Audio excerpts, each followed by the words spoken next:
Саламатсыздарбы урматтуу ата-энелер, ага-эжейлер, саламатсыздарбы балдар.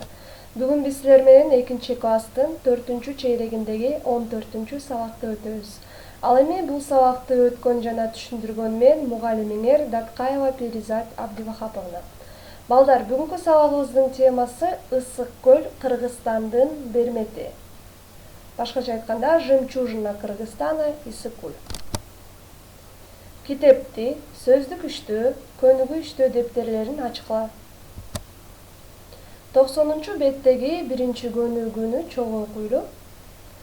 Таза болсоң суудай бол, баарын жууп кетирген. Токтогул Сатылганов.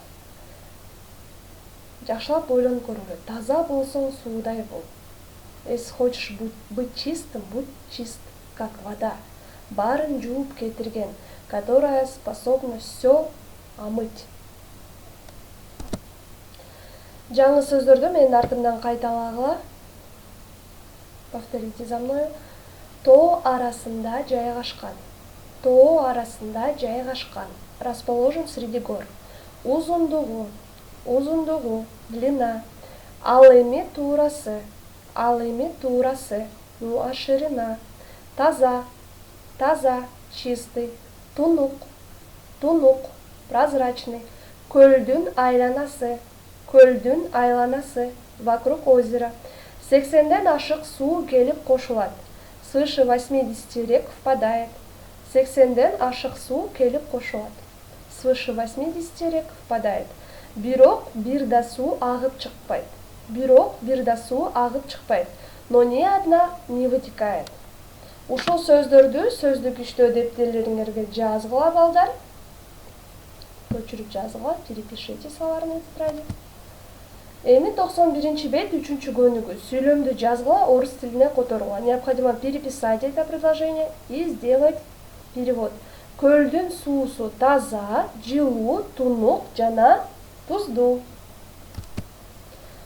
15 май, жума. Вы можете написать то число, когда вы смотрите этот урок. 15 май, жума. Ысык көл Кыргызстандын бермети. Темасы 3-көнүгүү. Көлдүн суусу таза, жылуу, тунук жана туздуу. Сперва на кыргызском, потом на русском, да, в тетрадь пишем. Эми, балдар, 4-көнүгүү диалогту окуйлу. Давайте прочитаем этот диалог. Чыпалак бала айтып. Акылай, Ысык көл кайда жайгашкан? Акылай, а где расположен Ысык көл? Акылай жооп берип атат. Ысык көл тоо арасында жайгашкан. Ысык көл расположен среди гор. Ысык көлдүн суусу кандай? А в воде на Ысык-Куле какая? В Ысык-Куле. Көлдүн суусу жылуу, тунук жана туздуу. Это то предложение, которое вы перевели. Мен муну которбойм, я это переводить не буду.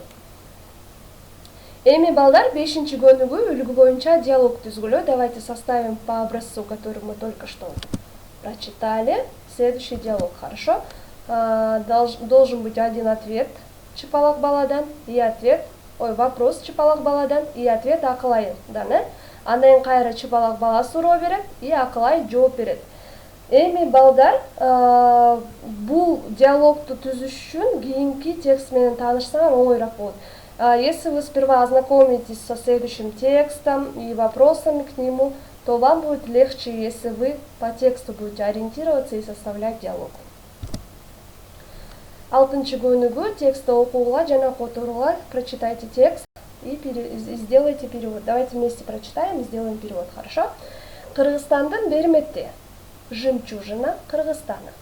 Ысык көл тоо арасында жайгашкан. Ысык-Көл расположен где? Правильно, среди гор. Көлдүн суусу таза, жылуу, тунук жана туздуу. Вода в озере какая? Мы это уже сделали перевод. Көл кышында тоңбойт.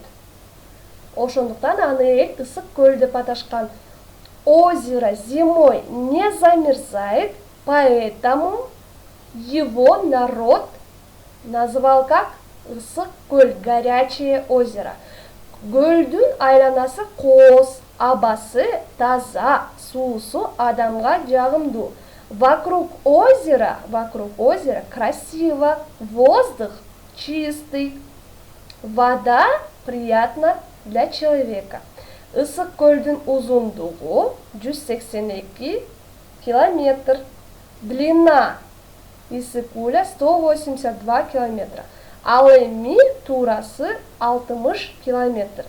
Ну а ширина 60 километров.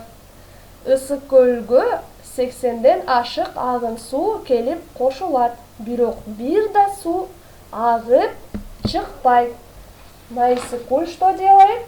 Свыше 80 рек впадает, но ни одна из них не вытекает, да? Балдар, жетинчи көнүгү суроолорго жооп берели. Давайте ответим на следующие вопросы. 6 суроо экен. Ысык-көл кайда жайгашкан? Ысык-көл где расположен? Көлдүн суусу кандай? Вода в озере какая? Эмне үчүн аны эл Ысык-көл деп аташкан? Почему его народ прозвал или же назвал Ысык-кулем? Көлдүн айланасы кандай? Вокруг озера как? Выше, да, сказали, красиво, да? Ысык-көлдүн узундугу туурасы канча километр? Длина, ширина Ысык-куля сколько километров? Ысык-көлгө канча агын суу келип кошулат? Сколько, канча, да? Сколько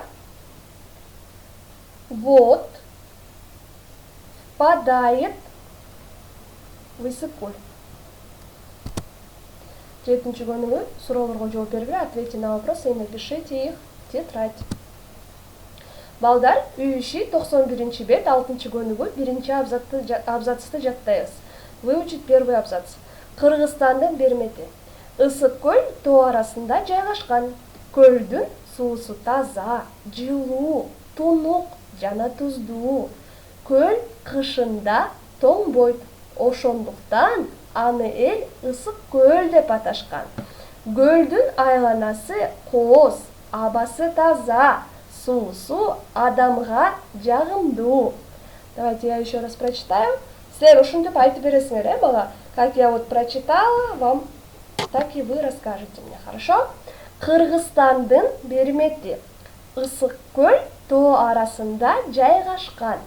Көлдүн суусу таза, жылуу, тунук жана туздуу. Көл кышында тоңбойт. Ошондуктан аны эл Ысык-көл деп аташкан. Көлдүн айланасы кооз, абасы таза, суусу адамга жагымдуу. Урматтуу ата-энелер, ага эжейлер жана биздин кичинекей бөбөктөр, көңүл бурганыңыздар үчүн чоң рахмат. Саламатта калыңыздар.